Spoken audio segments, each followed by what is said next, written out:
হযরত আব্দুল্লাহ ইবনে মাসউদ রাদিয়াল্লাহু তাআলা আনহু থেকে বর্ণিত, তিনি বলেন, আল্লাহর হাবিব রাহমাতাল লিল আলামিন নবীর কাছে জানতে চাইলাম, ওগো ইয়া রাসূলুল্লাহ, আল্লাহ রাব্বুল আলামিনের কাছে কোন কাজ অধিক প্রিয়? সুবহানাল্লাহ বলেন। আল্লাহর হাবিব সাল্লাল্লাহু আলাইহি ওয়াসাল্লাম উত্তরে বললেন, যতার সময় নামাজ আদায় করা। সুবহানাল্লাহ বলেন। আবার আব্দুল্লাহ ইবনে মাসউদ রাদিয়াল্লাহু তাআলা আনহু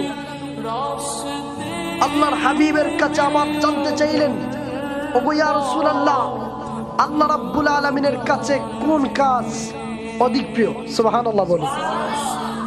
আল্লাহর হাবিব উত্তরে বললেন, পিতা মাতার সাথে সৎ ব্যবহার করা। সুবহানাল্লাহ বলেন। আবার সাহাবী আল্লাহর হাবিবের কাছে জানতে চাইলেন, ওগো ইয়া রাসূলুল্লাহ, আল্লাহ রাব্বুল আলামিনের কাছে কোন কাজ অধিক প্রিয়? আল্লাহর হাবিব বলেন, আল্লাহ রাব্বুল আলামিনের পথে যুদ্ধ করা। সুবহানাল্লাহ বলেন।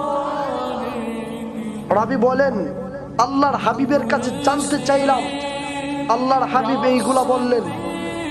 যদি আমি আল্লাহর হাবিবের কাছে আরো জানতে চাইতাম, তাহলে আল্লাহর হাবিব আরো অধিক বলে দিতেন। সুবহানাল্লাহ বলেন।